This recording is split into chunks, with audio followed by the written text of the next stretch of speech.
And now here I am, out on the campaign trail in an election where we have consistently been hearing hurtful, hateful language about women.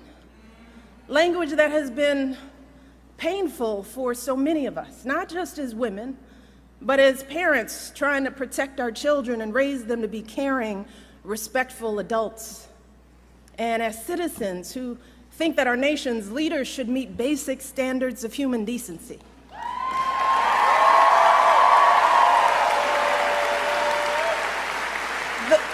The fact is that in this election, we have a candidate for president of the United States who over the course of his lifetime, in the course of this campaign, has said things about women that are so shocking, so demeaning, that I simply will not repeat anything here today.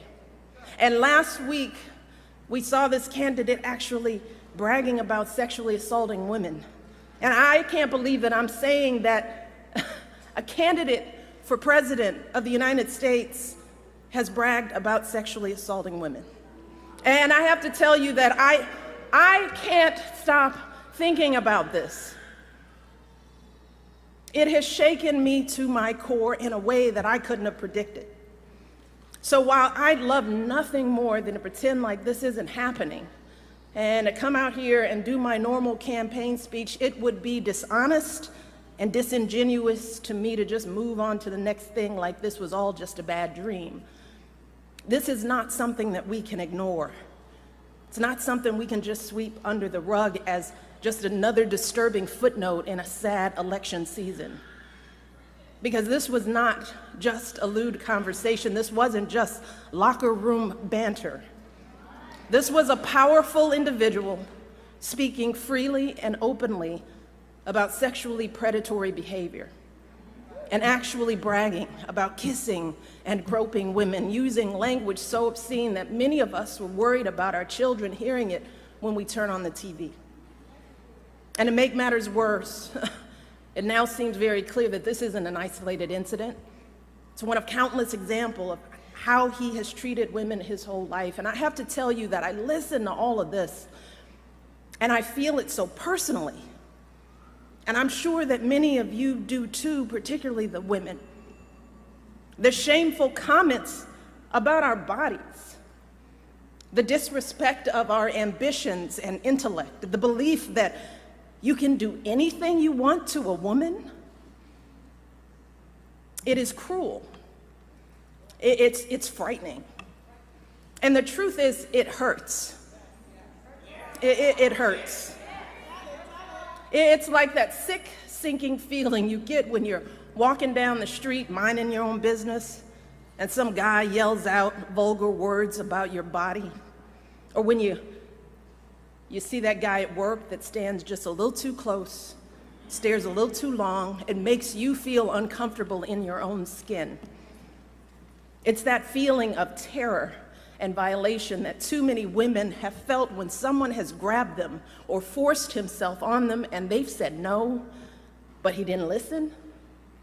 Something that we know happens on college campuses and countless other places every single day.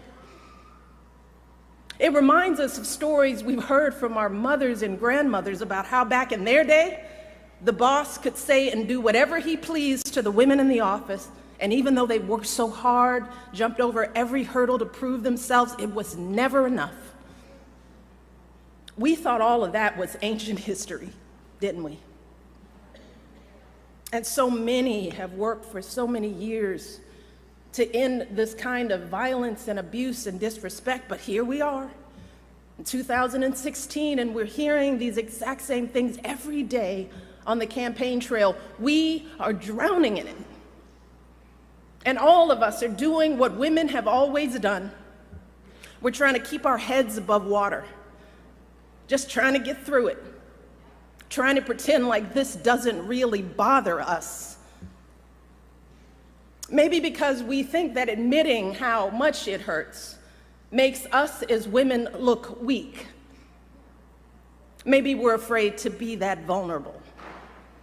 Maybe we've grown accustomed to swallowing these emotions and staying quiet.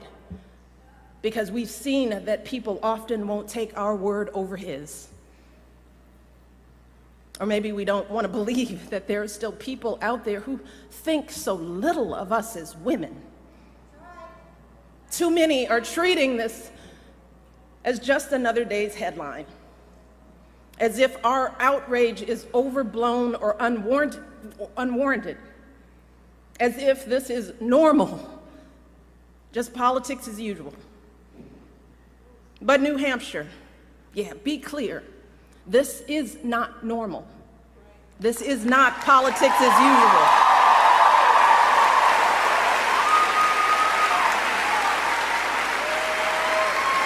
This is disgraceful.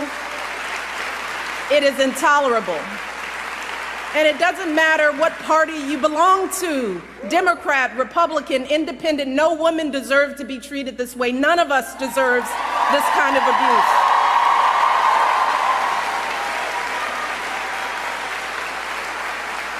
And I know it's a campaign, but this isn't about politics.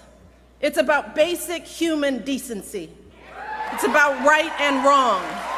And we simply cannot endure this or expose our children to this any longer, not for another minute, and let alone for 4 years.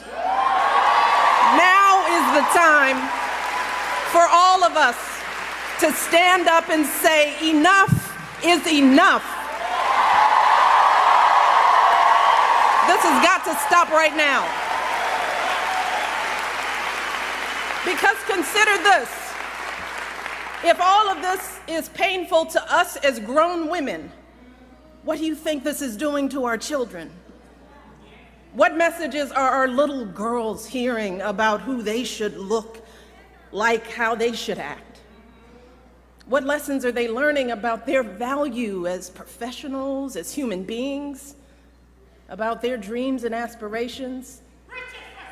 And how is this affecting men and boys in this country? Because I can tell you that the men in my life do not talk about women like this, and I know that my family is not unusual.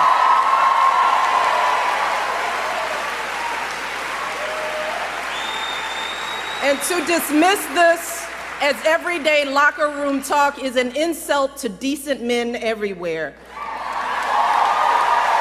The men that you and I know don't treat women this way. They are loving fathers who are sickened by the thought of their daughters being exposed to this kind of vicious language about women.